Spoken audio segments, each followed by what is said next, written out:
just show me what you got. Going fast is cool, going slow is not. No fool. Vamos a empezar hoy con un pequeño ejercicio. Define a Sonic el Erizo con una sola palabra. Tienes 3 segundos. ¿Preparado? Tiempo. Si tu respuesta ha sido rápido o velocidad, enhorabuena, hay 2 cosas que necesitas saber. La primera es que eres una persona normal y la segunda es que estás equivocado. Sonic siempre será un icono de los videojuegos, la otra mitad de la guerra de consolas entre Nintendo y Sega a principios de los 90. Su origen está específicamente ligado a esa competitividad y a la necesidad de arañar una porción de aquel mercado doméstico. Tras dejar a un lado a la mascota original, al Skid, la idea de Sega era perseguir el mercado americano y la estela de Nintendo. El primer intento fue un personaje no muy distinto de Dr. Robotnik que conocemos ahora, cuyo paralelismo con Mario es inevitable. Robotnik evolucionaría a villano como mezcla de Gargamel, Dr. Willy y el presidente Teddy Roosevelt. Sonic aparecería un poco después, primero con un estilo similar al conejo Oswald y con la habilidad de recoger objetos y lanzarlos con sus orejas, en una mecánica que recuerda un poco a Super Mario Bros. 2 y quizás también a Ristar. El diseño definitivo sería una mezcla entre Félix el Gato y Mickey Mouse, con zapatos de Michael Jackson y los colores rojo, blanco y azul como la enseña estadounidense. La programación corrió a cargo de Yuji Naka, cuya idea era mostrar la potencia de la nueva consola con un personaje que pudiera meterse en túneles muy rápido y salir disparado, casi más rápido de lo que la cámara lo podía seguir.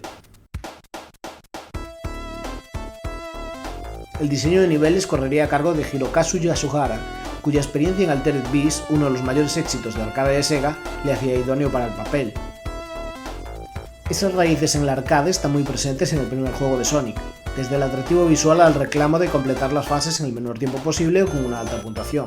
Nada refleja esto mejor que las Chaos Emeralds. Chaos. Las fases de bonus en las que Sonic rebota sobre unas pantallas giratorias intentando abrirse paso hasta las gemas, donde tiene que romper una barrera con un estilo similar a Breakout. La música y los gráficos que remiten a un tono relajado también traen a la memoria OverRun. La imagen de modernidad está representada en pequeños detalles.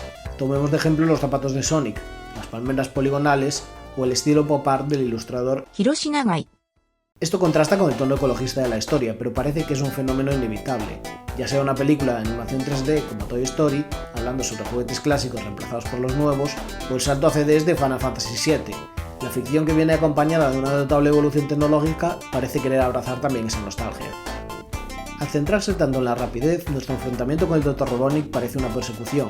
Siempre vamos detrás de él, dejando que se adelante lo suficiente como para tener una nueva trampa preparada para nosotros. Aunque Sonic represente la idea de una mascota con actitud, enfocado más a preadolescentes que a niños, es difícil no ver en este primer juego un tipo de relación muy distinta al Coyote y al Correcaminos, o un ejemplo más moderno, Perry el Ornitorrinco y el Dr. Doffersmith. Con frecuencia Robotnik mira directamente a cámara, sabiendo que él es el objeto de todas las bromas en este universo. Aunque este primer juego tiene una historia sencilla, animal del bosque rescata a sus amigos de un científico loco industrialista, las diferencias a la hora de definir a Sonic entre el marketing en Japón y Estados Unidos ya dio lugar a muchas inconsistencias. Si se trataba de vender una nueva mascota ya establecida frente al estilo más o menos improvisado y simple de Mario, aquí es donde todo se empezó a venir abajo. Sonic no tenía una mitología constante desde el principio. Otros iconos populares también han sufrido cambios importantes en sus trasfondos, pero algunos de estos elementos han persistido. En cambio, Sonic vive en un reinicio constante de su identidad e historia. ¿Es un animal gracioso? ¿Un superhéroe? ¿Un luchador por la libertad? No se puede hablar de Sonic sin mencionar los anillos. Recogerlos no solo supone optar a una vida una vez que alcanzas ciertas cifras, sino que actúan como un método de salvación que evitan que Sonic muera de un solo golpe. Si recibimos daño, los anillos saltan de nosotros y los perdemos todos, pero aún siempre cabe la justa posibilidad de recuperar al menos uno para poder continuar con cierta seguridad. Esta mecánica siempre me ha parecido especialmente bien equilibrada en este primer juego, quizás porque en su desarrollo sospechaban que la mayoría de los obstáculos son muy injustos en parte a ese gran problema que define a Sonic en la memoria popular, su velocidad. En su canal Previously Recorded, Jack Packard argumentaba que el primer Sonic es el juego más sobrevalorado de la historia. Más allá de la hipérbole, su argumento consiste en que la velocidad de Sonic era solo una estrategia de marketing sobre el poder de procesamiento de RAM de la nueva consola de Sega, pero el juego sí penaliza moverse rápido. Sonic se enfrenta a trampas, plataformas flotantes y enemigos que aparecen de la nada y tienen un tiempo exageradamente corto de reacción. La situación de Sonic en el centro de la pantalla hace aún más difícil adelantarse a los obstáculos.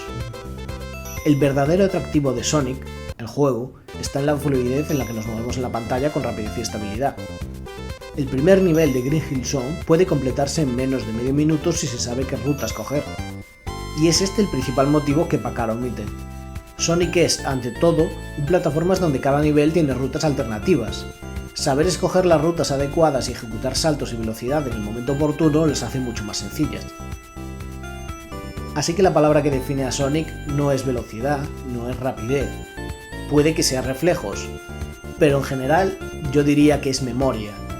Jugar a todos los niveles y memorizarlos es lo que permite ser tan rápido y hábil como Sonic. Sí, Sonic es muy rápido, pero nosotros no. Somos nosotros los que tenemos que aprender a seguirle el ritmo.